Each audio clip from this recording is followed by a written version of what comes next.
Hello everyone, welcome back to card academy finance. आजकल हम सबको बेस्ट म्यूचुअल फंड और स्टॉक्स के बारे में जानना होता है। हम सब चाहते हैं कि हमारे पैसे ग्रो करें, बट हम एक इम्पॉर्टेंट चीज भूल जाते हैं कि we are just one step away from going bankrupt. सुनने में थोड़ा अनकंफर्टेबल लग सकता है, जी हाँ, ये सच है।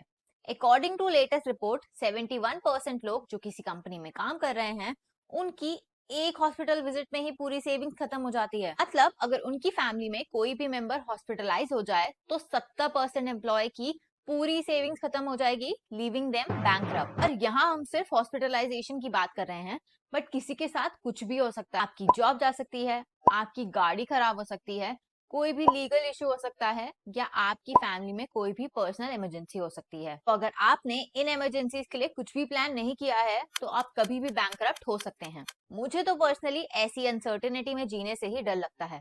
अब कुछ लोग कहेंगे मेडिकल इमरजेंसी के लिए हेल्थ इंश्योरेंस है ना। जी हाँ, बिल्कुल है, बट बाकी इमरजेंसी का क्या? उनके लिए तो कोई इंश्योरेंस नहीं है ना। इसीलिए इमरजेंसी फंड होना बहुत जरूरी है। So let's talk about the first step of financial planning, emergency fund. Experts का कहना है कि आपके पास कम से कम 6 महीने का इमरजेंसी फंड होना चाहिए। मतलब अगर आपकी सैलरी 25,000 है तो 1.5 लाख का इमरजेंसी फंड रेडी होना चाहिए। बट मुझे पर्सनली ये लॉजिक सही नहीं लगता है। मेरे हिसाब से इमरजेंसी फंड हर किसी के लिए डिफरेंट होता है। कुछ लोग के लिए 6 महीने का इमरजेंसी फंड काफी है, कुछ लोग के लिए 12 महीने का चाहिए, और कुछ लोग के लिए 18 महीने तक का लग सकता है। तो कैसे डिसाइड करें? ये आपके पर्सनल कंफर्ट पे डिपेंड करता है। मेरे हिसाब से मुझे कम से कम 12 महीने का इमरजेंसी फंड चाहिए। बहुत सारे लोग एक कॉमन गलती करते हैं, अपने मंथली एक्सपेंस को मल्टीप्लाई करके इमरजेंसी फंड कैलकुलेट कर लेते हैं। मान लो आपका मंथली एक्सपेंस 50,000 है, तो लोग कहते हैं उसे 12 से मल्टीप्लाई करो और 6 लाख का इमरजेंसी फंड बना लो।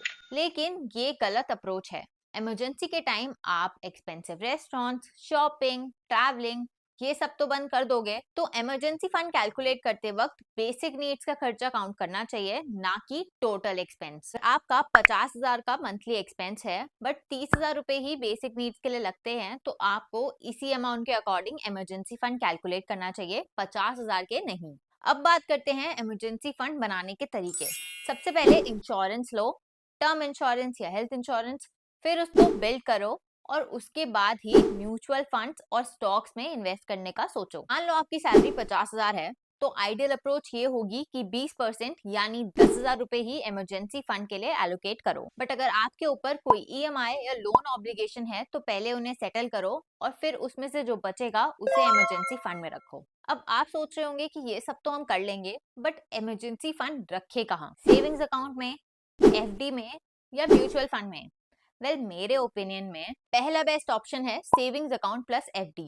बेस्ट स्टेबिलिटी और लिक्विडिटी के लिए सेविंग्स अकाउंट में ऑटो स्वीप ऑप्शन इनेबल करें और सेपरेट सेविंग अकाउंट रखें। दूसरा बेस्ट ऑप्शन है लिक्विड म्यूचुअल फंड्स। इसमें लो रिस्क भी है और डिसेंट रिटर्न्स भी हैं। 30,000 की इमरजेंसी फंड अकाउंट का 30 से 35% यहाँ रखें। T1 सेटलमेंट होता है तो एक दिन में पैसा भी मिल जाएगा। अब बात करते हैं 3 इंपॉर्टेंट चीजों की जो इमरजेंसी फंड के लिए जरूरी होती हैं।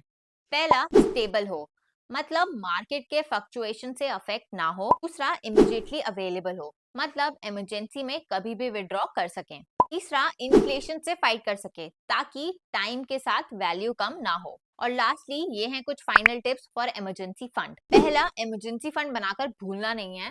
हर 1-2 साल में रिव्यू करें और लाइफस्टाइल के हिसाब से एडजस्ट करें। मतलब जैसे जैसे आपके इनकम और खर्चे बढ़ें, वैसे वैसे आपको इमरजेंसी फंड भी अपडेट करना होगा। दूसरा, अगर इमरजेंसी फंड पूरा यूज हो गया है तो इसे तुरंत बिल्ड करें और वापस से रिफिल करें। आपने ये वीडियो पूरी देखी है तो आपको किसी और की इमरजेंसी फंड वीडियो देखने की जरूरत नहीं पड़ेगी। अगर आपको ये इन्फॉर्मेशन पसंद आई है तो प्लीज इसको लाइक एंड शेयर करो और चैनल को सब्सक्राइब करना मत भूलना।